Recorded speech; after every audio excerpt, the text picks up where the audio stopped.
Welcome to the Anxious Attachment Solution. I am your host, Life Coach Amberlynn. I teach women how to take back their brain from anxious attachment patterns with love and compassion. It is my mission to help every anxiously attached woman understand their brain, stop the anxious cycle, and finally feel confident and secure in who they are so they can live the life they want. I'm so glad you're here with me today. Hello and welcome to the Anxious Attachment Solution. I am your host, Life Coach Amber Self. On today's episode, I'm going to talk about the wisdom we can extract from our anxious attachment triggers and how doing so will help us take our power back from our anxious attachment. We don't want to feel pain, we don't want to feel suffering, but we really don't want to feel it when we think it is pointless and it doesn't do anything for us. What if I told you that the learning and the awareness you take away from your anxious attachment triggers could really be more valuable than not having anxious attachment? Sounds crazy, right? Well, I had a mentor once say that no matter what pain she is going through, no matter what messy middle she is living through, no matter what heaviness she was carrying, she was not going to go through it without getting something out of it. She would make it valuable no matter what, because that is what she decided to do. There would be purpose in it. It made me think about my anxious attachment and how much I have learned and grown because of my anxious attachment. So often we talk about anxious attachment like it's a curse that has ruined all of our relationships. How it has ruined us or how broken we feel because we have anxious attachment. These thoughts are what my coach would call hard thoughts that create heaviness. How powerful could it be to turn this victim story into a victory story? How could it change our lives? How could it help make progress towards what we want in life? How could it help us finally feel loved?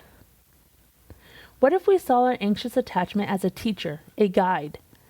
What if we saw our anxious attachment as the way we extract mental and emotional wisdom? What if we saw it as going to the gym to develop mental and emotional muscle resilience? What if it is what allows us the growth we need to become who we really want to be in this life and in our relationships? And what if it leads us to the relationship we have always wanted?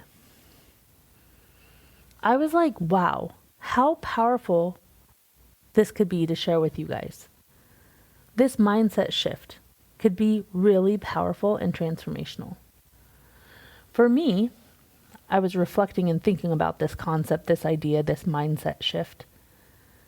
And I really realized I would not know what I know today about the human brain, about emotions, about my own brain and anxious attachment patterns, or the life coaching strategies I know today if I did not have anxious attachment. It was my desire to understand and rewire my anxious attachment, my low self-esteem, my low self-confidence, and my strong desire to find true and real love that sent me on this healing journey. This healing journey gave me so much knowledge that has helped me in all the areas of my life. It's helped me heal generational wounds and patterns. It's helped me become a better parent, share this knowledge with my children, become a better partner, and share this information with her. It has changed my life from the inside out. I knew all of this, but I still found myself getting mad about having anxious attachment, about still being triggered by small things. I found myself still hating on myself, my brain still having negative thoughts. My brain can still be mean to me. So when I heard my mentor say this, I was like, yes, this is what I have needed to finally decide to accept and appreciate my anxious attachment. Words I never thought would be in the same sentence. My anxious attachment has taught me so much, and until I heard my mentor say this, it hadn't clicked how thinking about this in a different way could elevate my self-esteem while alleviating the self-pity and guilt I still had inside. So I started to think this all over. I used to hate my anxious attachment, which is really hating a part of me, which is always perpetuating the cycle of suffering. I used to beat myself up for having these big emotional reactions that did not make sense. I would beat myself up for feeling needy, not enough, for being clingy, while pushing someone else to take responsibility for my feelings. Creating so much pain and suffering because I didn't like myself. I didn't like who I was. I didn't believe that anyone could love me, and I believed the story that I was broken and would always be this way. I would dream and wish I had secure attachment. I would wish I was self-confident, wishing I was someone else. When I was never happy with who I was, I created more suffering and pain, and I developed a victim mindset, sometimes without knowing, just believing that life just is not working for me. I was always the victim of life and everything just happening to me. I had no control, is what I told myself. It's just what it was, and I was stuck in this life. Everything always happened to me. I could never win. I could never catch a break. These were the stories that my brain would tell me. I realized that in this mindset, I give all my power, my control away, and I live life in a victim role, just a disempowering role. I believe I can't change anything in this mindset. This is just what life is, and I am stuck. This mindset and these beliefs created more negative feelings. Feelings of inadequacy, not being enough, and worst, helpless. Creating more pain and suffering, making everything heavier with no solution in sight. Making me feel like nothing good comes from having anxious attachment. Making anxious attachment be the root and cause of all my problems. And if it is the root and cause of all my problems and it is out of my control, there is nothing I can do and I am just stuck. Here's the thing. Even though this creates pain and suffering, our nervous system and our brain is used to this pain and suffering. It is used to these negative feelings. These feel so familiar. Our human brain likes predictability. It likes the pain and suffering it is used to. So these cycles are not perceived as a problem by our brain. That's why these continue. That is why breaking them or trying to change them feels harder than just staying in this cycle. Our brains do not want to feel new feelings or create change. Change is scarier to our brain and our mind and our nervous system than this familiar pain. So when I heard my mentor say that she makes all of her pain be wisdom and that she no longer allows herself to be the victim of her pain, that she doesn't allow herself to go through something without taking wisdom, without finding the gold, failure gold. When I heard her take accountability for all life happenings, learning something even through her pain, when I heard her say that she no longer allows herself to take the role as a victim in any story, that she only allows herself to find her victory story, to find her failure gold, and not her shame or guilt, I was like, huh? You can just do that? See, I'm just like all of you. My brain has its disbeliefs about concepts and mindset shifts. At first, it questions our ability to make the changes and grow. Then I remember I'm dedicated to always learning and growing. That is the only way to truly see what my mind and brain is capable of. But I knew when I heard that this was important. I was like, you can just decide that no matter what you're going through, you will not comply with the victim mentality. You can just decide you will find the gold. You will find the nuggets of wisdom. And you can create the value and find wisdom in whatever is happening, no matter what it is. So it does not have to be pointless. It made me really think about my life and the situations I allowed myself to play the role of the victim and didn't abstract wisdom. I only abstracted pain, and it felt like life is unfair to me. I only took the pain and the pity and the this is not fair mentality. My life is not fair. No one else has this much pain, this much heartbreak. And if I was so special, as if I was so special in grief. But I have a human brain. I realize that when I am in pity and pain, my thoughts are heavier. I don't see as much light. I don't have as much belief. I stop myself from the breakthrough. As I reflected, I realized these are the stories that still show up often in my life. Life is not fair. I don't get what other people have, and I always get hurt. Life just keeps getting hard when is it ever going to be easier? I am not meant for happiness and joy. I am never going to find love. Well, that definitely wasn't right about that one.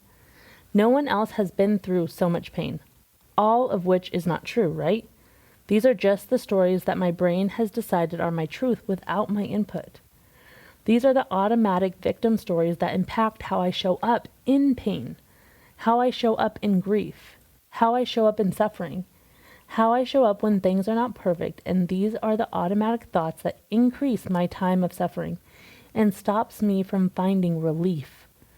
These thoughts determine the amount of growth I do or the growth I don't do, the lessons I learn or the lessons I don't learn and have to keep reliving. When I choose to believe these thoughts and allow them airtime in my brain, it reinforces that I don't have control and that there is no purpose or reason for what I'm going through. These hard thoughts keep me in the messy middle. They keep me small. They make me and my emotions feel heavy. When I have heavy emotions, I'm not as productive. My brain gets meaner and I don't see the joy in my life. I experience less joy. I experience more suffering. I realized with this mindset that I don't even let myself find the joy because I'm so afraid it is going to leave. So I will just not have it now, which means I never allow joy. What kind of life is that? I know it's not the life that I want. So now I am trying to learn how to extract value, wisdom, gold truth nuggets in the pain, in the suffering, in the heartbreak, in the grief, and in my anxious attachment triggers and reactions. What if they aren't pointless? What if I really can get value that changes my life? What if I can turn this mindset around and take back my control? What if I can learn what each of these things are teaching me? What value can I get from it? What wisdom can I gain from going through it? And deciding on purpose that it is going to have value. So now I get to practice poking holes into these automatic stories, turning these stories around. I get to be aware of the thoughts and beliefs that my brain is using to give me. And I don't have to fall prey to them and be the victim of my automatic thoughts my brain has given me for most of my life. I get to ask myself powerful questions and create new thoughts and beliefs on purpose. I don't have to suffer anymore. I don't have to have more pain than what's necessary. I don't have to play the role of the victim and spend so much time, so many hours or days feeling disempowered. I started asking myself powerful questions to think differently and start modeling this mindset. What if life doesn't have to be fair and you can still get what you desire? Your path just may look different. What if you do get hurt? You do suffer, and there is something to learn from it. What if the learning is not pointless? What can we take away from the pain and suffering? What is this pain trying to teach you? What strengths are you developing? What are you learning about yourself? What are you being challenged to do? That may be out of your comfort zone and something so important and powerful for your future self. That's a big one for me. Oftentimes, I am being challenged to show self-respect, self-attunement, and self-alignment. Building that muscle has been hard for me, and I'm not going to stop lifting the weights. What happens when I'm no longer resentful or hateful towards my anxious attachment? What does this allow me to do, and who does this allow me to become? The wisdom that I learned from my anxious attachment has truly been invaluable. My anxious attachment has taught me so much about the little girl inside of me who needed to be seen, nurtured, loved, valued. It taught me that while the little girl inside of me didn't experience the love that she needed, that I can give it to her now. It taught me that I am whole. I am not broken. My anxious attachment taught me so much about my nervous system triggers. It taught me how to advocate for my needs, talk about what I need, and learn how to self-regulate. My anxious attachment has taught me what are my biggest fears. It literally is a blueprint for showing me how to create safety. Since my anxious attachment is so loud about my fears, it shows me what it needs. It needs safety before love, safety before connection. It needs to be seen, validated, and soothed. My anxious attachment taught me what was truly important to me in relationships, in being loved, being seen, and valued, and the most important, emotional intelligence. It has taught me the importance of self-accountability, self-responsibility, and self-attunement. And boy, has it taught me a lot about communication and transparency. Through the healing journey, my anxious attachment taught me how invaluable self-awareness truly is. Self-awareness allowed me so much personal growth in all areas of my life. Understanding how my thoughts impact my everyday life humbled me. Understanding how my thoughts impact my everyday emotional experience and the results I have in my life literally changed my life. Just understanding that not all thoughts are true, that not everything my brain is reporting to me about myself is fact, changed my life. My anxious attachment taught me the importance of self-regulation. It taught me that my brain is not always a reliable truth teller, which allowed me to believe there was more for me. Anxious attachment taught me how to love the adult version of myself. If I'm being really real, I didn't know how to love me. Before I found out about my anxious attachment, before I began to understand my brain wiring and my nervous system, I didn't know how to show myself love because I didn't really like myself. I couldn't see myself the way other people saw me, which resulted in me not being able to feel loved by my partners in relationships or friendships. I blocked out the love. My harsh inner critic was so loud, so mean, that I didn't have space to believe that I could be lovable or that someone could love me. When I learned how to love myself, my adult version of myself, it allowed me space for me to believe that other people could love me. My walls could come down, and I was able to believe people when they told me they loved me, when they told me that they thought I was attractive or smart. I could believe them. I didn't have to doubt them. Because I can now love myself, when I met my wife, I was ready to really accept her abundance of love, her romantic love, her loyalty. I finally felt worthy of her love because I finally loved myself. The greatest gift my anxious attachment gave me was my ability to learn how to love myself, which may turn into a whole new episode. I can just tell this is something I should talk more about. Think about what you can take away from your anxious attachment. What has it taught you about yourself? How can you learn to love yourself a little more right now? How can you stop feeling resentful, pity, shame, or guilt for having anxious attachment?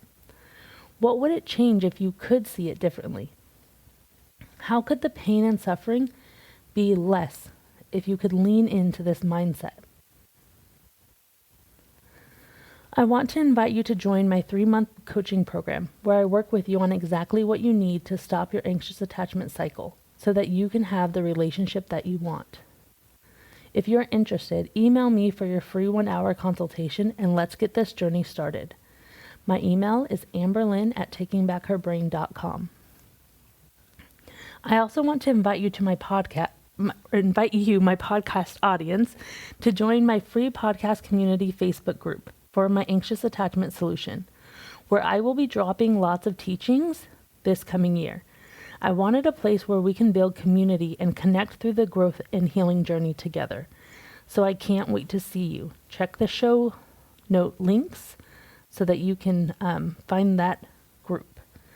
If you have any questions for the podcast, or if you have topics that you'd like me to address on the podcast, feel free to email me at amberlynn@takingbackherbrain.com. Subject, podcast question, and I will add it in a Q&A episode.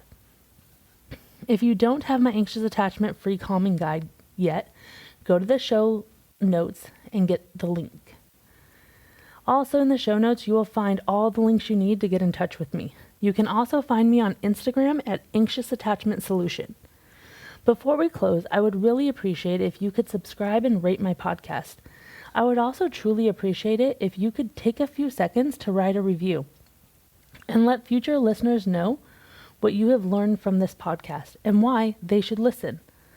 I really appreciate the time that you take to do this. It means a lot to me and the growth of this podcast. Thank you for I hope you have a great day, and I will talk to you soon. You are going to want my free guide on how to calm your anxious attachment. So head over to my Instagram, Taking Back Her Brain, and grab it. If this podcast resonated with you, I would really appreciate if you would rate and share it.